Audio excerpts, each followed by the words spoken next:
All right, Shalom Akim. I like to say Kal Halayim, Wahawadla, Yahweh Ba'ashem Yahushai, Ba'ashem Rakakwadash. Double honors the apostles and elders of great millstone of Ruel. Peace and blessing to the Akim, only will I push this truth to the four corners of the earth. All right, so touch on this topic.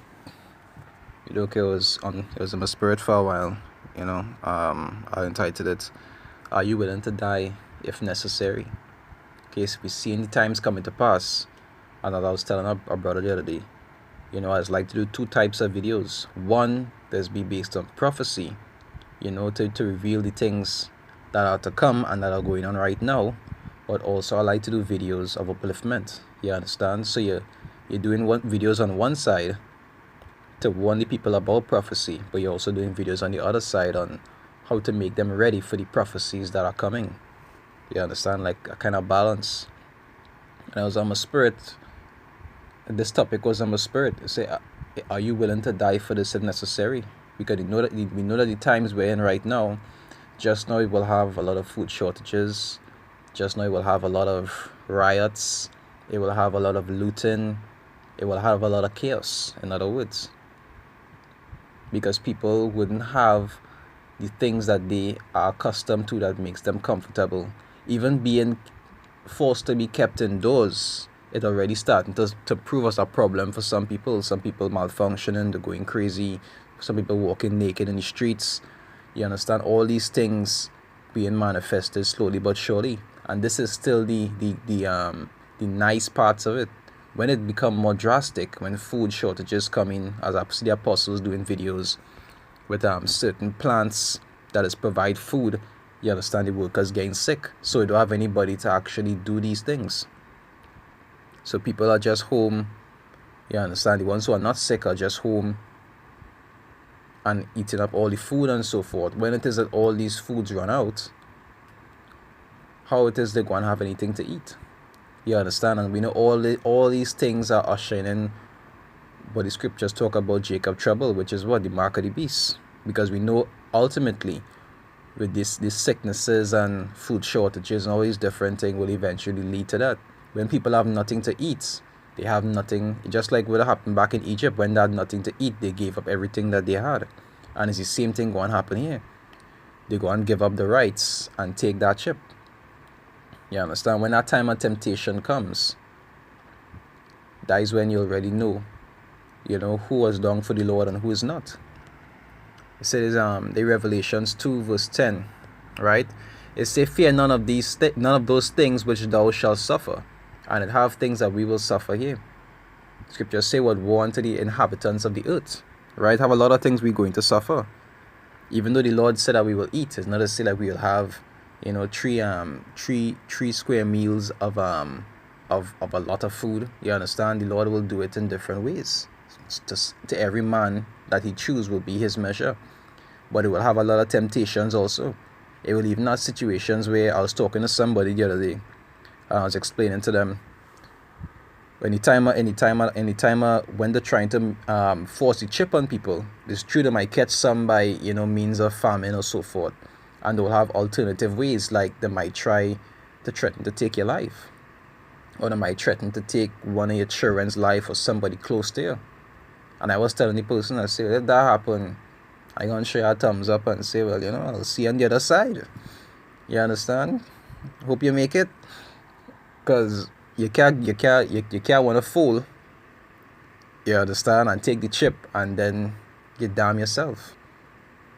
All these things you're supposed to be mentally preparing yourself for, because we know that these times are coming. You're supposed to be mentally preparing yourself for when these things do come. That is not something strange to you.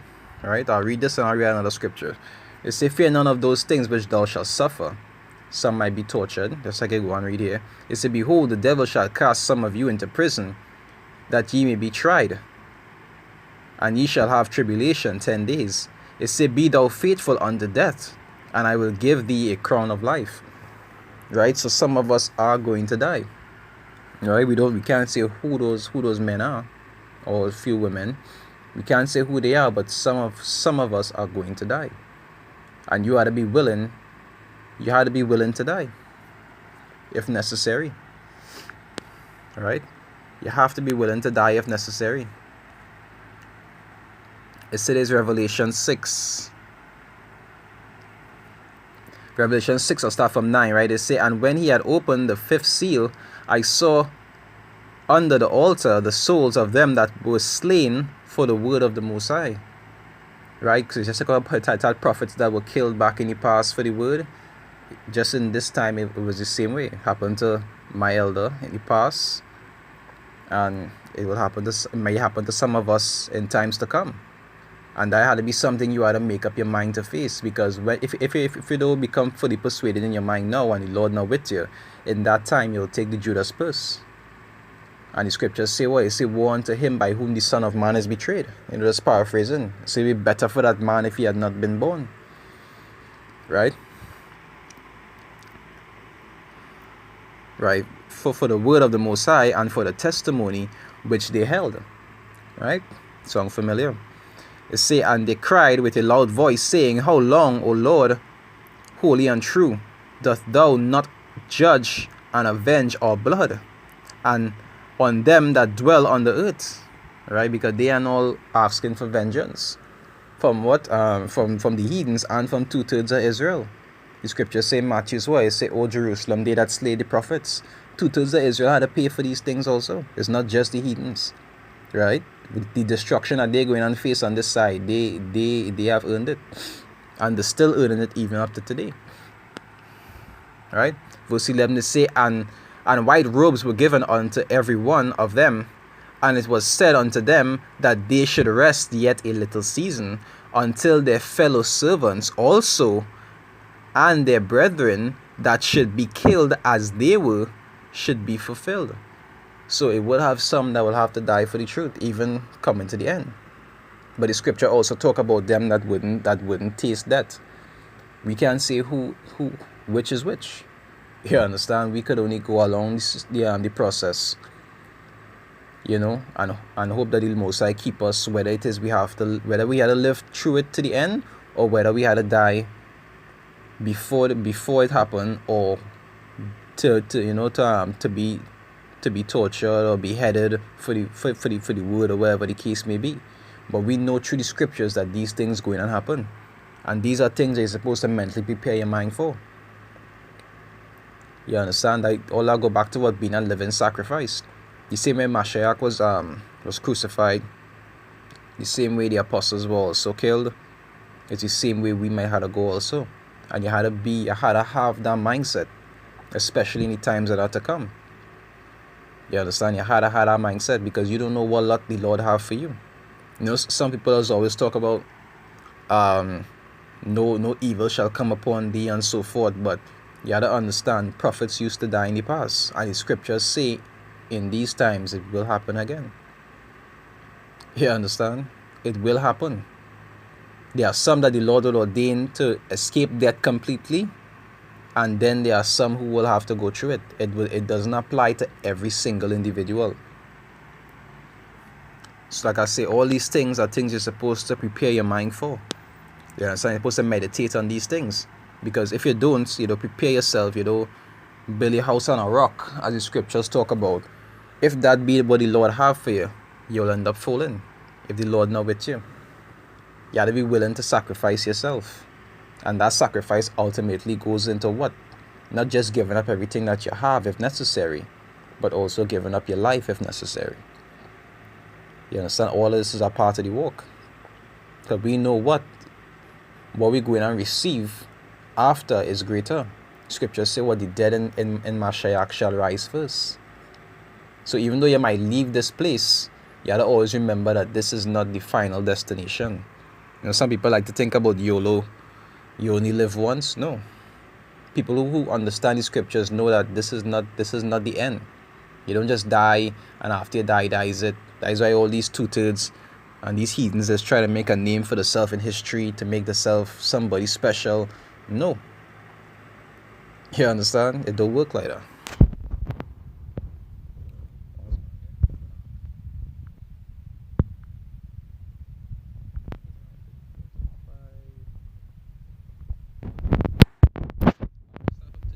Mark 8:34, it say, and when he had called the people unto him with his disciples also, he said unto them, whosoever will come after me, let him deny himself and take up his cross and follow me. Now, that cross represents what? It don't mean a literal cross, like how you see people wearing the rosary with the cross. No, the cross represents affliction. You understand? Or whatever affliction the Lord might bring upon you, whether it be affliction with money, whether it be affliction with your family, jobs, infirmities, whatever the case may be. Sometimes it's even death, but you had to deal with the affliction until the end. That is why apostles often say, and brothers say, this is not easy walk. You understand? This is not an easy walk. If it was easy, everybody could do it. It was made that only the elect would last to the end, and nobody else. That is how the Lord made it. So that only the elect will last to the end. Right, verse 35. It say, for whosoever will save his life shall lose it. And that I was talking about before. If it is, Esau was to come to you and break down your house and say, well, you take the chip. If you don't take the chip, it's a terrorist. Because, everybody by now know the scriptures about the RFID chip, which is the mark of the beast. It has Revelations 13 from 15 go down. It has Revelations 14 from about 9-10 go down. You understand? It has Revelations 20 from about 4. It have a lot of precepts talking about taking the mark of the beast, which is the RFID chip. And it also tell you about how bad it is and what is the penalty of those that do take it. So if Esau was to come banging on your door, breaking down your door, and tell you, what, if you don't take the chip, you're deemed as a terrorist. We might have to kill you, or they might persuade you by killing your children. Just like something similar they did in the Maccabees with the woman with the 7 sons. You understand? They was trying to persuade them, and they kill one by one, trying to persuade the others who remain to actually, take that Judas purse to sell out. They might try the same thing on you. And when that time come, you ought to be able to stand firm and see here what's going on. Just like with the story in Daniel with Shadrach, Meshach, and Abednego. Where you better tell the king, just paraphrasing, he say, I am not afraid to answer thee, O king. He say, my Lord could deliver me from this, but if not, we will not worship your idols. And that is the mindset you have to be in. In that time, even if the Lord could deliver you from it, it might be some that he would deliver from it. But even if he doesn't, you had to be willing to go down with the ship. Right? You had to fall for the cause. Right? You see, whosoever will save his life shall lose it. If you take it to save yourself, eventually you'll be destroyed in the latter. It say, but whosoever shall lose his life for my sake and the gospel's, the same shall save it. And that save that they will receive is an everlasting salvation. That is in the kingdom. Because some might be saved on the spot, but for the ones that had to die, they will receive their salvation in the kingdom, whereas they will be able to get all the rewards for what it is they sacrifice, which is even their own life. Right? It say, for what shall it profit a man if he shall gain the whole world and lose his own soul? Because that will be given up. Because that mark that you'll be receiving, you understand, that RFID chip, that will go back to what? Like a mark of ownership.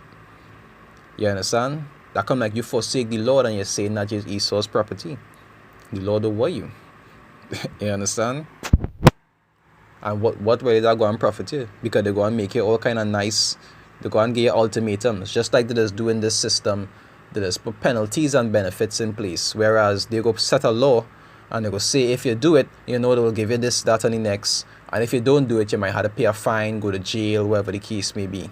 When that time comes, it will be similar. If you take the chip just to try to save your life and receive a few benefits, what are going to profit you? They're not going to profit you anything. All these things are temporal. So they will pass it away.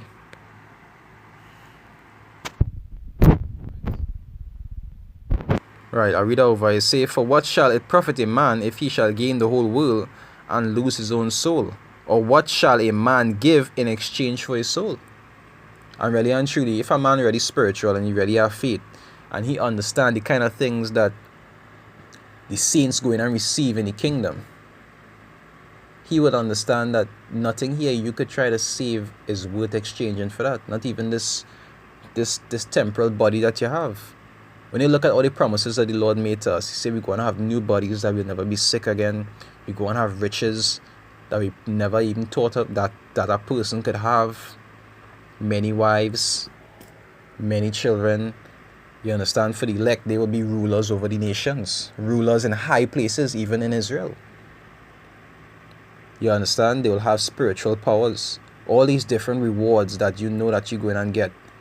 You go in and sacrifice all that, to be Esau lapdog, and to take a chip in your hand that he could just that he could use against you to torture you. A man that is rape, rob, and murder everybody that he come into contact with, just to have his own way with them, who does make promises people and never even keep them, or if he do keep them, it is be for a short season, and then he has stabbed them in the back. Whenever you think about it, they don't really have anything here to hold on to. They don't have anything here to hold on to that you could want to do something like that if a man really in the right mind. If you really sit down and think about it, if a man really in the right mind, have nothing here to really hold on to. You're drinking poison water, you're eating GMO foods that causing cancer. You understand, this whole system built against you.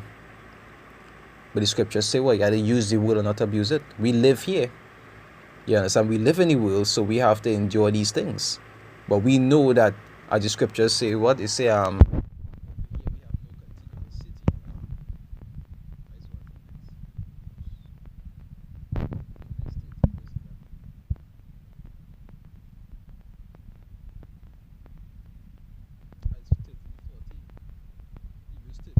they say,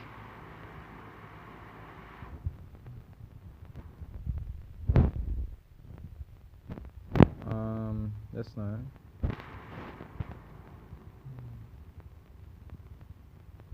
Yeah, read this 14. They say, for here have we no continuing city, but we seek one to come. And that city is what? The kingdom of heaven, Jerusalem, which will be returned to us, and we will be rulers over the whole world once again.